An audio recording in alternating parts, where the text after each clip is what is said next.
Em 2 Coríntios, capítulo de número 1, começando no verso 3.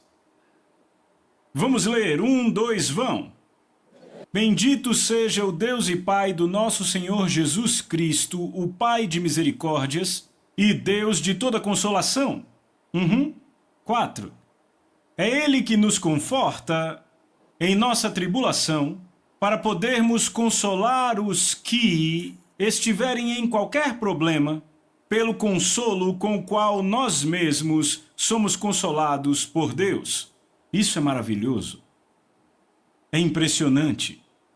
Nós temos que ler um pouco mais para ter uma imagem do que estava na mente desse grande apóstolo de Deus quando ele escreveu este verso. Vamos ler o verso 5.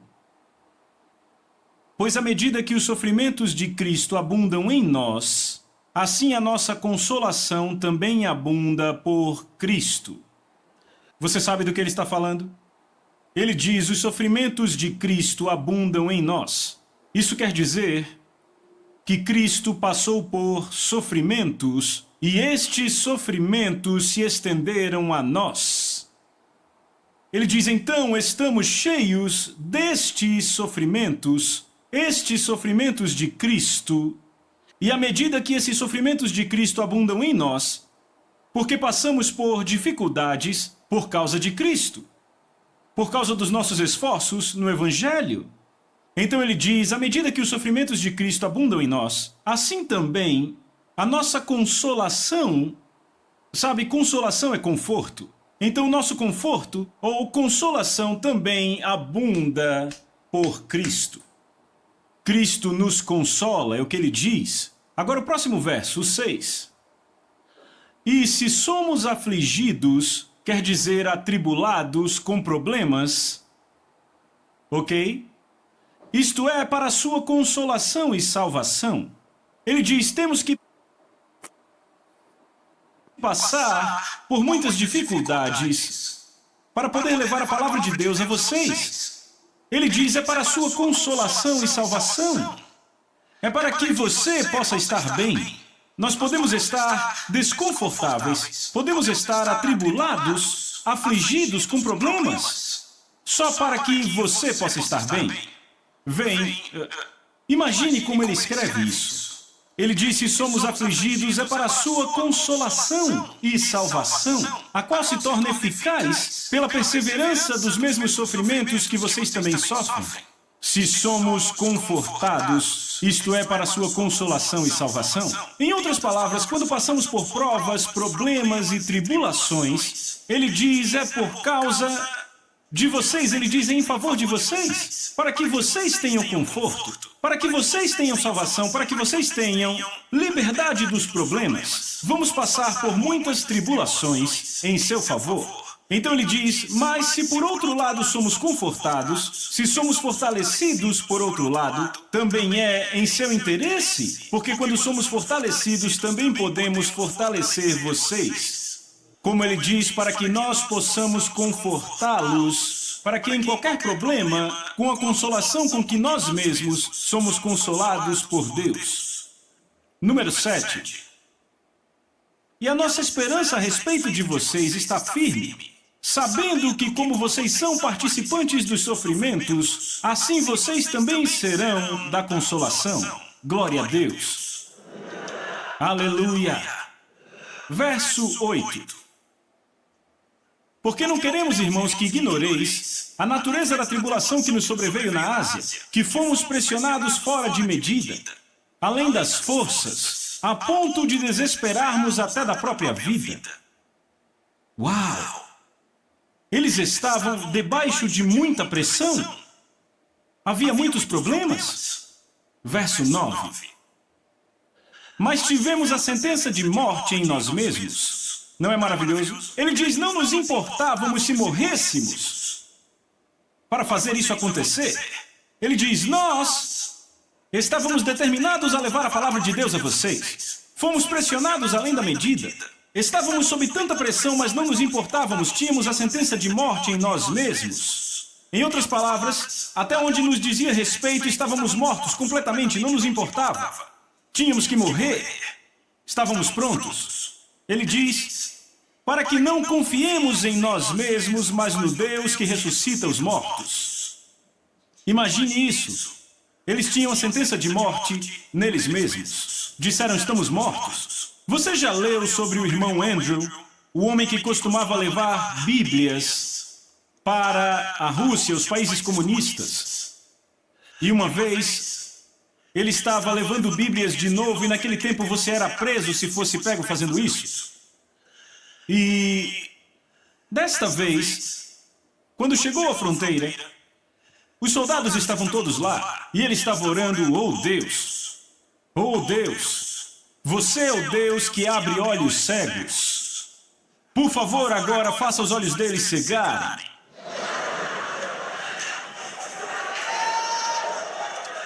Mas a coisa bonita era que antes de ele embarcar nessa jornada, ele estava pronto. Ele sabia que se o pegassem, ele iria para a prisão e provavelmente morreria.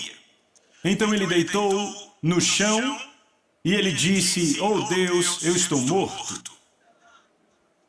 Então ele se levantou e disse, vocês não podem matar um homem morto. E então ele embarcou em sua jornada.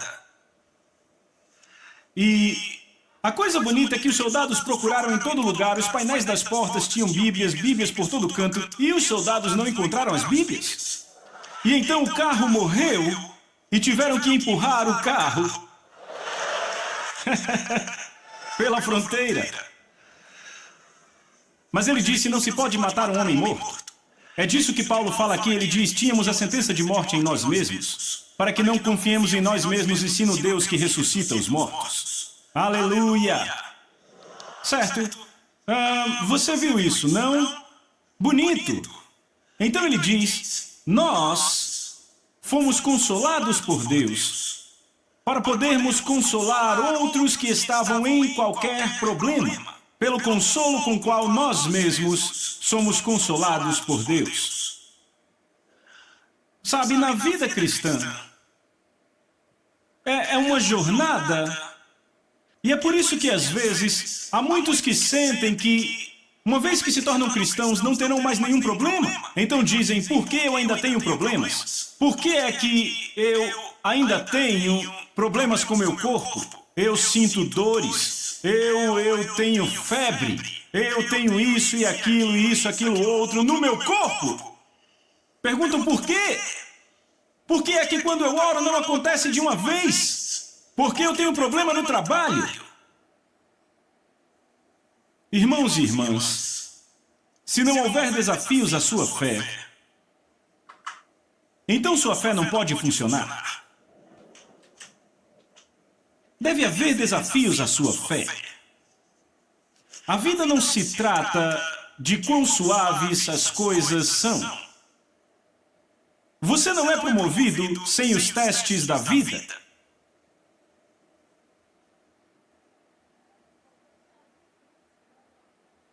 Vocês estão me ouvindo? Eu estou falando com vocês hoje e há milhares de vocês aqui hoje me ouvindo. E há muitos outros milhares que vão ouvir esta mesma mensagem pelo rádio, pela televisão, pela internet, pelos livros e todo tipo de formatos ao redor do mundo. Mas nesta mesma cidade onde eu estou pregando agora, eu fui de rua em rua para pregar o Evangelho de casa em casa, aqui nesta cidade.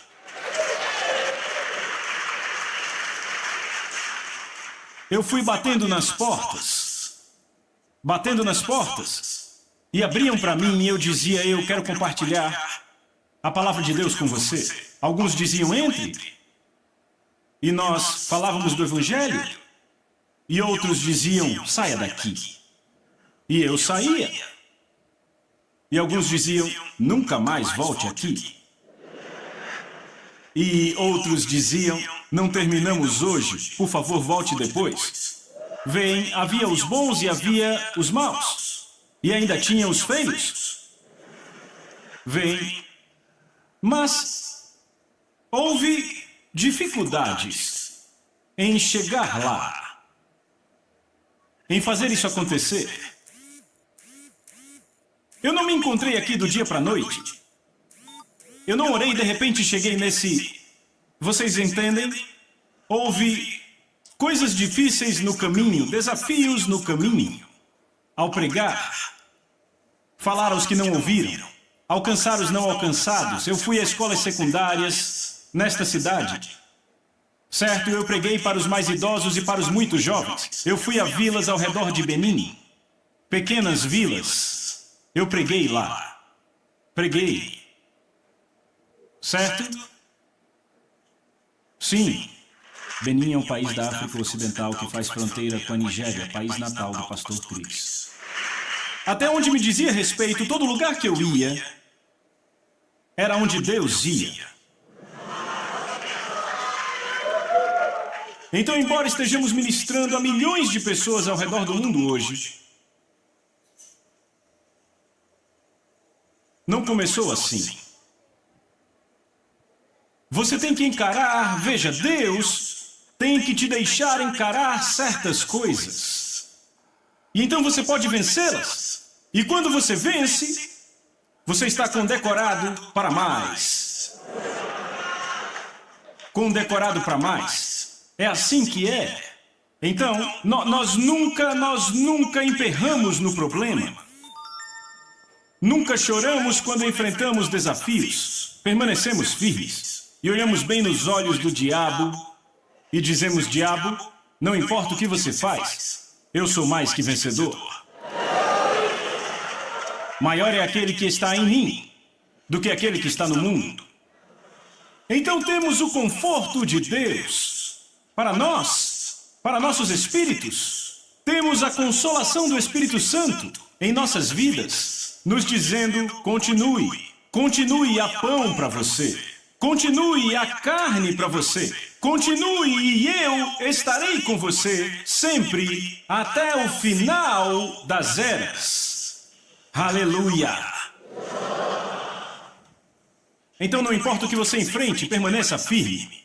Permaneça firme, fortaleça seus ombros. E no seu espírito você fala a palavra: maior é aquele que está em mim do que o que está no mundo. Aleluia! Ele diz: filhinhos, vós sois de Deus e tendes vencido. Eu sou um vencedor. Diga: eu sou um vencedor. Sabe, isso me lembra o jovem... não estou certo se era um garoto ou uma garota, que escreveu aquela pergunta domingo passado, onde ele ou ela estava perguntando sobre fazer várias provas e falhar uma vez após a outra, dizendo: pastor, o que mais eu posso fazer? Eu já tentei tudo. O que mais eu posso fazer? Às vezes você pode ter até desafios na área acadêmica. Mesmo depois de todo o conselho que eu dei. Já tinha tentado tudo.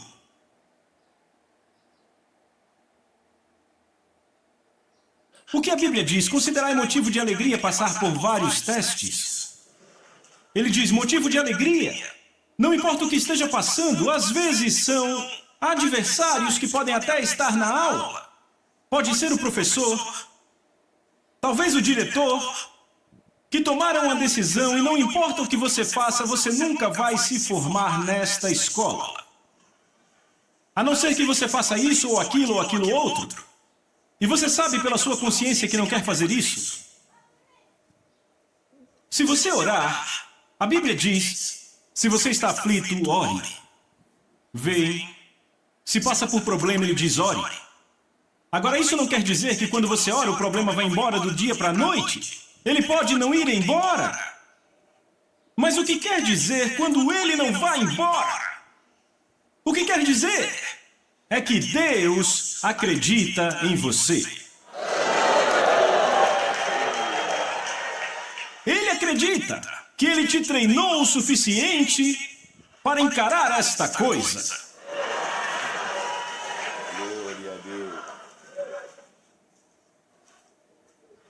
Vocês estão me ouvindo? Ele acredita que te treinou o suficiente para encarar isso. Então, quando você ora e ele não vai embora, Não corra. Fique e encare.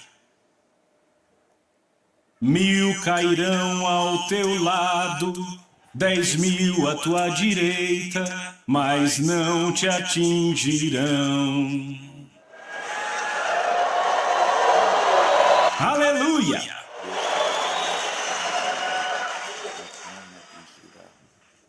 Você pode estar lá e tiraram o emprego de você. E você se pergunta, Deus, o que eu fiz? Como vou passar por isso? Se Deus não muda a situação, não se preocupe. Permaneça. Permaneça. Diga, contra a esperança eu creio na esperança. Fique. Não se preocupe. Os muros vão cair diante de você.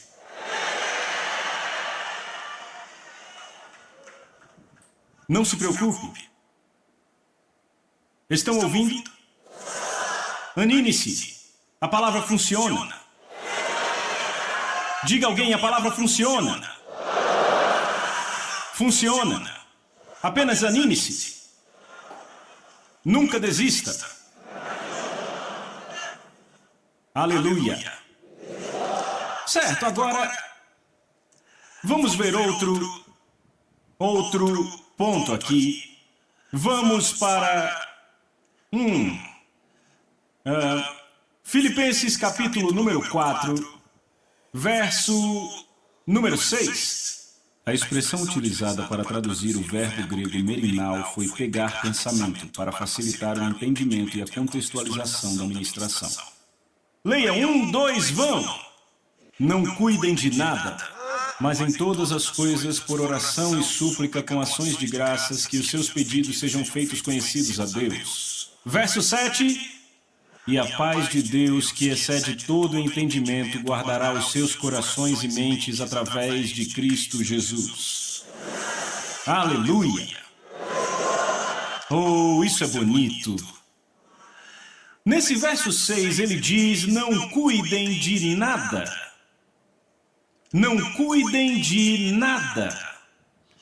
Esta palavra, cuidado, vem da palavra grega merinal, que quer dizer pegar o pensamento.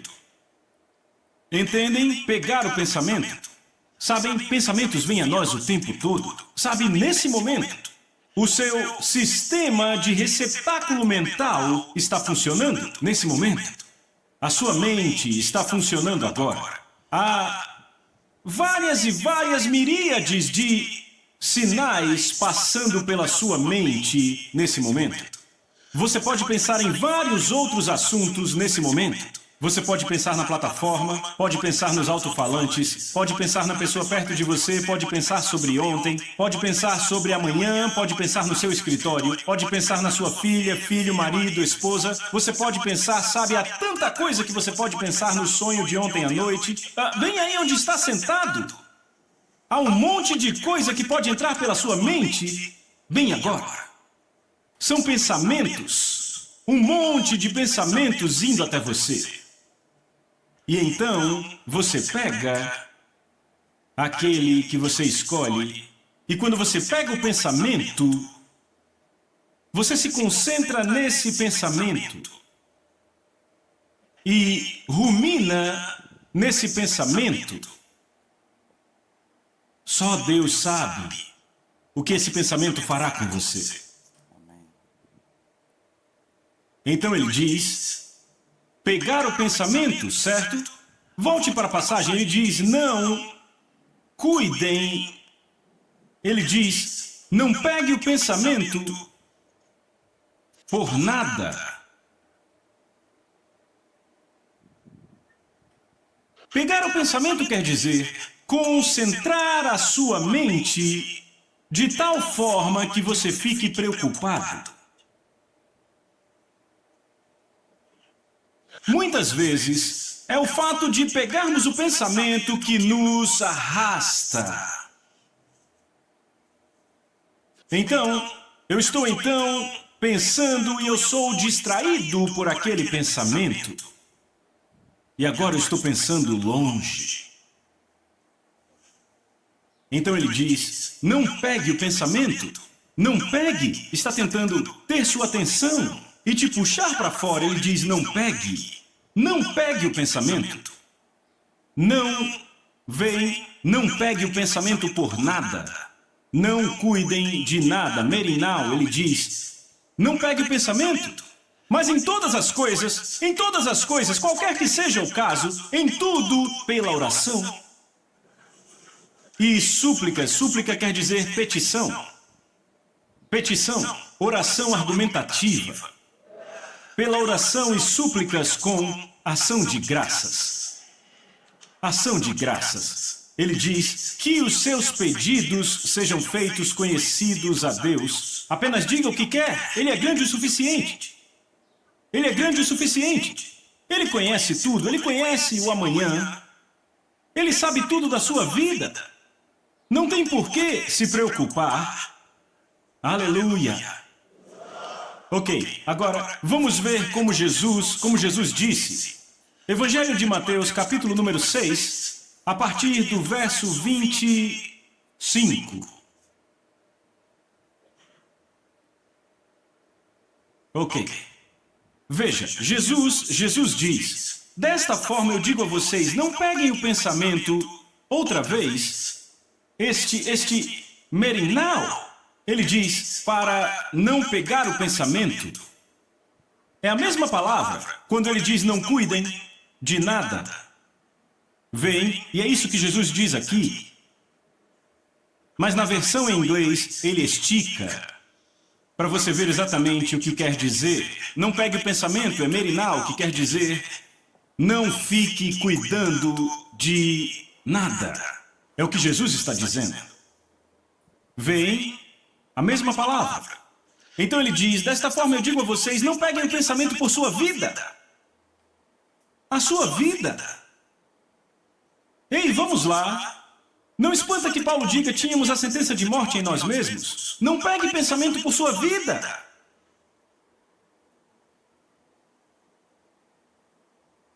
Meu Deus! E ele continua e adiciona mais coisa, vejam. Não peguem pensamento por sua vida, ou pelo que vão comer, ou pelo que vão beber, e ainda nem pelo seu corpo, pelo que ele deve vestir. A vida não é mais do que carne, e o corpo mais que vestimenta. Contemplem as aves do céu, pois não semeiam nem ceifam, nem ajuntam em celeiros. Ainda assim o seu Pai Celestial as alimenta. Vocês não são muito melhores do que elas? Qual de vocês, pegando o pensamento, merinal, o verbo, pegar pensamento? Vejam, qual de vocês, pegando o pensamento, pode adicionar um côvado à sua estatura? Quantos de vocês aumentaram em tamanho desde que começaram a pensar? Ele está perguntando, por pegar o pensamento, alimentar esses pensamentos, você consegue adicionar algo à sua vida?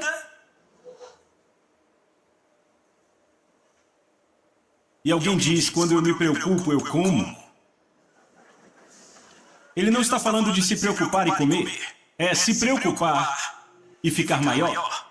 Ele diz, não acontece. Você não fica melhor por se preocupar. Diga, eu não melhoro quando me preocupo. Vejam, qual de vocês por pegar pensamentos, Jesus, ouçam, você sabe quem está falando? Este é Jesus. Qual de vocês por pegar pensamentos pode adicionar um côvado à sua estatura? Qual de vocês? 28. E por que vocês pegam pensamento por vestimentas? Porque se preocupam com o que vão vestir? Considerem os lírios do campo. Como crescem? Eles não trabalham nem fiam. E ainda assim eu digo a vocês que nem Salomão em toda a sua glória se vestiu como qualquer um deles. 30. Ora, se Deus veste assim a erva do campo, que hoje existe e amanhã é lançada ao forno, Ele não vestirá muito mais vocês, ó vós de pequena fé? Diga uau! Ei, você leu isso? Diga uau! Rapaz, uau! Desta forma, não pegue o pensamento dizendo o que iremos comer, ou o que iremos beber, ou então como iremos nos vestir. 32. Pois por todas, vejam isso, pois por todas essas coisas os gentios procuram. Ele diz que as pessoas do mundo vão atrás de tudo isso, estão procurando por isso. É com isso que elas se preocupam. A vida inteira delas trata o que eu vou comer, o que eu vou beber, o que eu vou vestir, sabe? Todo esse tipo de coisa. É com essas coisas que elas se preocupam. Apenas ser feliz no mundo. Ele diz, pois todas essas coisas os gentios procuram, pois o vosso Pai Celestial sabe que vocês têm necessidade de todas essas coisas. Ele diz, não se importe com elas, o seu Pai sabe. Ele sabe. Diga, o Pai sabe. Diga, o Pai sabe. O Pai sabe. Ele sabe que você precisa delas. Então não se preocupe. Ele disse, apenas haja como as aves. Não pegue o pensamento. Próximo verso. Mas, repitam, mas, buscai primeiro. Mas, vamos lá. Ele diz, mas, buscai primeiro. Em primeiro lugar. Buscai primeiro o reino de Deus e a sua justiça. Oh, Deus. Sabe do que ele está falando aqui? Buscar primeiro o reino de Deus e a sua justiça. Ele diz, não tente ser feliz. Não tente ficar satisfeito. Não tente desfrutar da sua vida. Ele diz, não. Ele diz, buscai primeiro o reino de Deus e a sua justiça. Ele não está falando sobre tentar ser justo. Não, ele está falando de buscar o seu reino e a sua justiça. E daí, eu busco o reino de Deus em todo lugar. Então, se eu tenho amigos, eu busco o reino de Deus entre os meus amigos. Se o reino de Deus não está neles, eu tenho que fazer algo sobre isso. Eu busco o reino de Deus na minha família. Se não conhecem a Jesus, eu tenho que levar a eles o reino de Deus. Eu busco o reino de Deus na sua vida. Eu busco o reino de Deus em todo lugar que eu vou. O reino de Deus está aqui. O reino de Deus está nessa escola, o reino de Deus está nesse escritório. Ele diz, buscai primeiro o reino de Deus e a sua justiça. Isso quer dizer, veja, a Bíblia diz que ele reinará, o rei reinará em justiça. Um rei reinará, este reino não existe, a não ser que o rei esteja lá. Seu nome é Jesus. Mas ele reinará em justiça. Então quer dizer que quando eu busco o reino de Deus em todo e qualquer lugar, eu também busco a manifestação da sua justiça. Porque a única forma que seu reino opera é pela sua justiça. Então eu busco a justiça de Deus em todas as coisas, em todo lugar. Onde está a justiça de Deus? O que é a justiça de Deus? Eu não estou buscando o que os homens querem. Eu estou buscando o que Deus quer. Eu digo às pessoas, mesmo quando está resolvendo problemas entre duas pessoas, não busque quem está certo. Busque a justiça de Deus. Foi isso que Jesus disse. Buscai a justiça de Deus. O que é a justiça de Deus? Onde está a justiça de Deus? Nós somos aqueles que devem trazer a justiça de Deus a esta terra. Recebemos a justiça de Deus em Cristo Jesus. A palavra de Deus veio até nós. Recebemos a palavra e Ele nos fez justos. E a Bíblia nos diz que Ele nos fez a justiça de Deus em Cristo Jesus. Então, quando chegamos, manifestamos a justiça de Deus. Transpiramos a justiça de Deus. Fazemos os homens conhecerem e receberem a justiça de Deus. Isso é tão importante. O que você está buscando? Você está buscando a justiça de Deus? Foi isso que ele disse para buscar? Ele disse, buscai primeiro. Ele disse, mas buscai primeiro o reino de Deus e a sua justiça. Onde está a justiça dele? Uma das maiores razões pela qual a maioria das pessoas tem problemas na vida é porque não estão buscando a justiça de Deus. Enquanto você estiver buscando a sua própria, você não será satisfeito. Você será infeliz. Ele disse, os gentios buscam estas coisas. Havia um casal. Brigavam tanto um com o outro, com raiva um do outro todo dia. Até que um dia o homem morreu. Ele vinha doente e ele morreu. A mulher ficava xingando, com raiva, xingando, enquanto cuidava dele, mas xingando. Então, ele morreu. E eu disse, a disputa acabou, não foi? Ele está morto. Foi estúpido. Mesmo que Deus desse a você 200 anos para viver, não esqueça, alguns viveram por mais de 900 anos antes de você. E agora os 900 anos acabaram.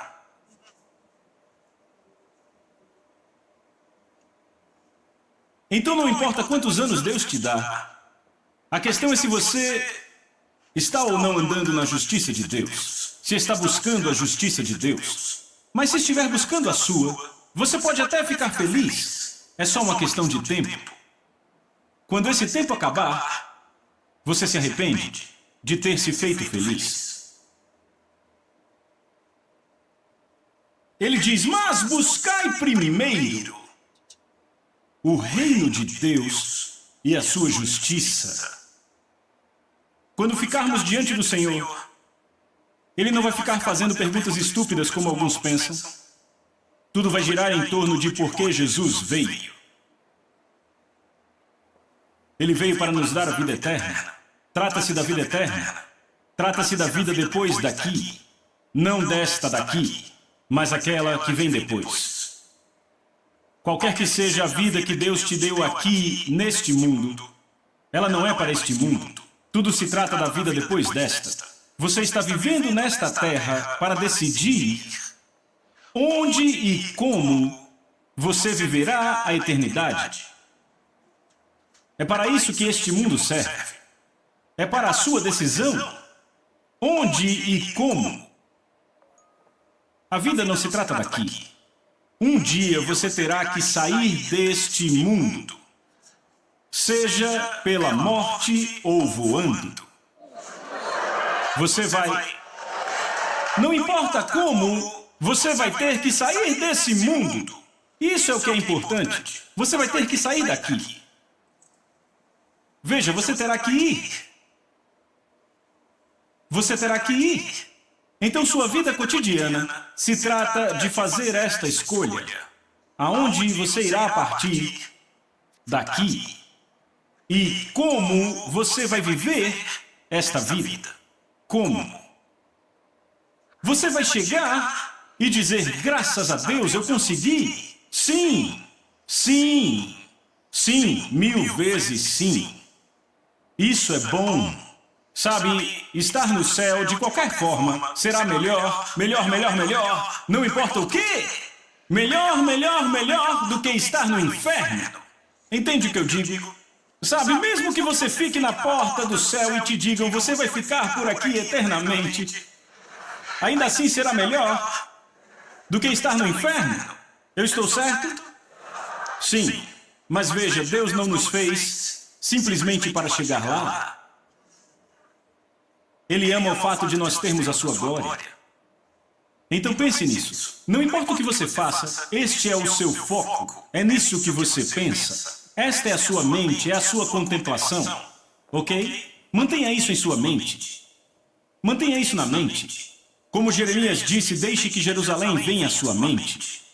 Aleluia. Sim, as coisas espirituais que virão à sua mente. Não há muitas pessoas que pensam espiritualmente. Elas pensam carnalmente o tempo todo. Não pensam espiritualmente. Elas pensam em quanto dinheiro vão fazer, elas pensam em sua fama, pensam em quem está escutando elas pensam em todos os amigos que têm, tantas coisas que elas pensam. T.L. Osborne disse, aqueles que são interessados no que as pessoas pensam sobre eles são escravos das últimas pessoas com quem falaram. Que verdade! Estão sempre carregando o fardo de agradar alguém.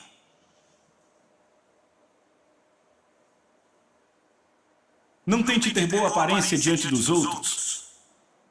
Esteja interessado em Cristo. Então, não cuide de nada, não pegue o pensamento por nada, mas em tudo, pela oração e súplica com ações de graças, faça com que seus pedidos sejam conhecidos por Deus. E o próximo verso diz, verso 7, e a paz de Deus que excede o entendimento, a palavra quer dizer vai além, todo o entendimento, vai guardar seus corações e mentes. Aleluia a Cristo Jesus. Aleluia. Sim, sim, vai guardar seus corações e mentes, proteger seus corações e mentes. Aleluia. Ok, agora o último ponto para pensar. Está pronto para isso? Ok. Vá para livro de Romanos capítulo 10. Romanos capítulo 10. Diga, eu sou um sucesso. Diga, Cristo está em mim. Amém. Agora vamos ver isso. Romanos capítulo 10, versículo 8. Porque eu acho que vocês têm que entender isso no contexto correto. Verso 8. Bom, leiam então do verso 8. Mas o que é dito? A palavra está perto de ti, na tua boca e no teu coração. Outra vez, a palavra está perto de ti. Onde? Na tua boca e no teu coração. Onde está a palavra? Ele diz, a palavra está perto de você. Está tão perto que está na sua boca e no seu coração. Diga, está na minha boca e no meu coração. Então a palavra está na minha boca e no meu coração. Bem, muitas pessoas não entendem este princípio. Então tem a palavra em suas bocas, mas não no coração. Se não estiver na sua boca e no seu coração, não vai funcionar. Se está no seu coração e não na sua boca, não vai funcionar. Se está na sua boca e não no seu coração, não funciona. Tem que estar em ambos, na sua boca e no seu coração. Na sua boca e no seu coração.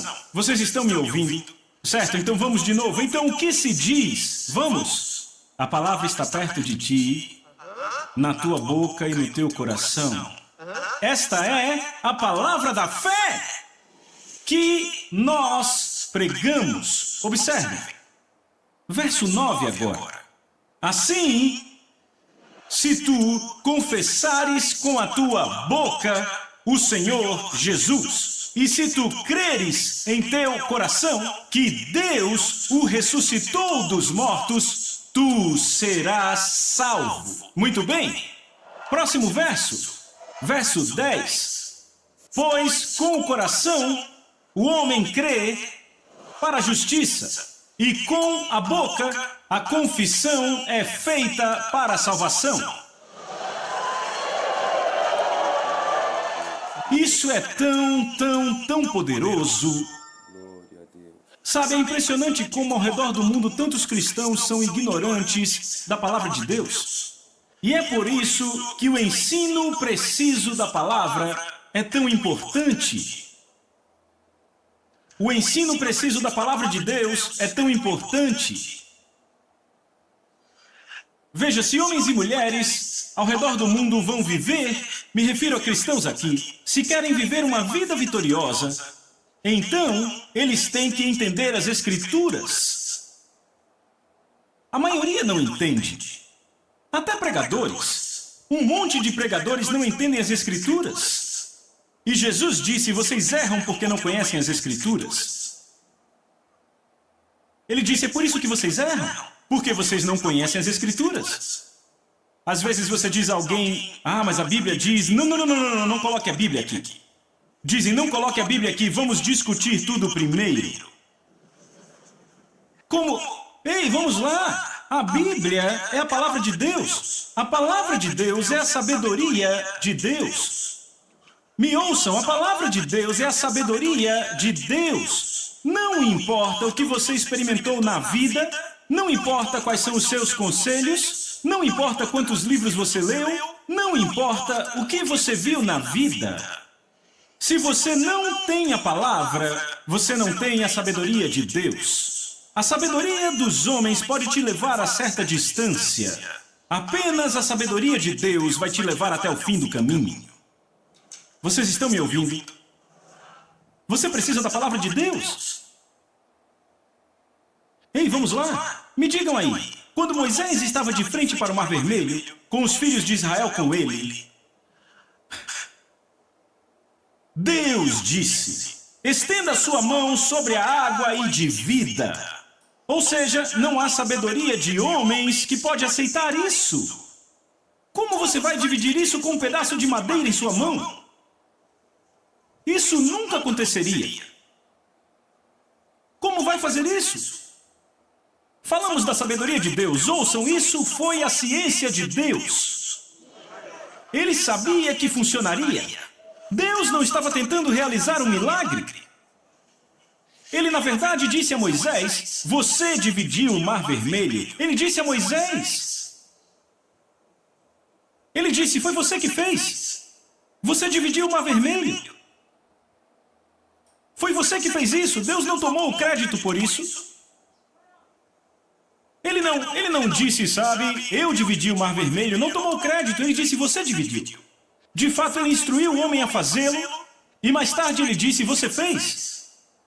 Ele disse, estenda sua mão sobre a água e a divida. E funcionou.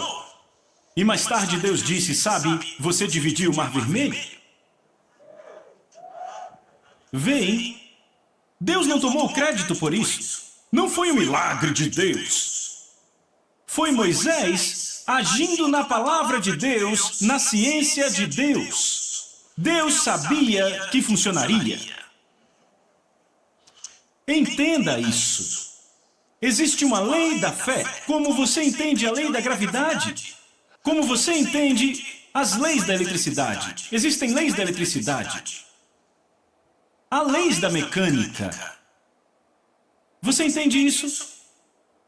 Tipos diferentes de leis. E uma vez que você entende essas leis, pode usá-las em seu benefício.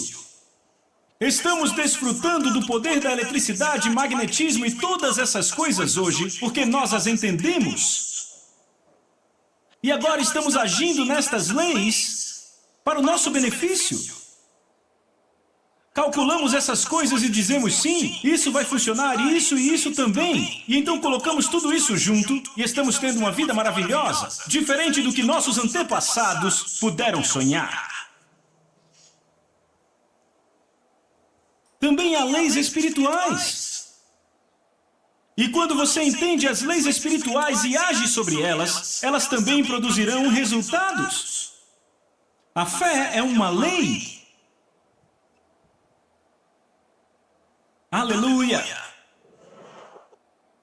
Mas vamos ver isso. Ele diz, a palavra está perto de ti, na tua boca e no teu coração. E ele diz, a palavra da fé que nós proclamamos, a palavra da fé, que se você confessar com a sua boca Jesus Cristo como Senhor, crendo no seu coração que Deus o ressuscitou dos mortos, vai resultar em salvação. Ele diz, se a sua boca falar, com seu coração crendo, ele diz, haverá um resultado, haverá uma manifestação. Seu coração e a sua boca devem trabalhar junto. Você ainda está aí? Sim. Então a palavra de Deus é a sabedoria de Deus. Temos que pensar das formas de Deus. Quando aprendemos a pensar os pensamentos de Deus, pensando as palavras de Deus, então chegamos a viver a sua vida sobrenatural. viver sua vida sobrenatural. Glória a Deus. Aleluia. Você entende porque ele diz não fique ansioso por nada. Ele diz não cuidem de nada. Porque não importa o que aconteça, existem leis espirituais para te fazer prevalecer. Amém? Diga, eu me recuso a ficar preocupado. Eu me recuso a ficar ansioso. Mesmo quando o problema chega e você é pressionado em sua mente, ouçam, não, eu me recuso a ficar ansioso em nome de Jesus. Essa é uma batalha da fé. É uma batalha da fé, então pensamentos tentam tomar sua mente e te pôr nesse caminho. Alguém tenta te puxar para cá e diz, não, pense assim. Ah, você tem que pensar nisso, aconteceu isso e aquilo. Diga, pare, em o nome de Jesus. Pare.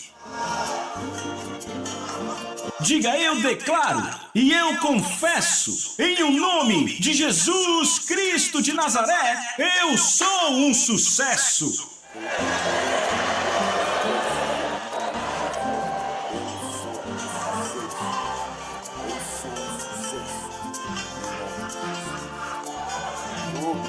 Aleluia. Ore em línguas agora.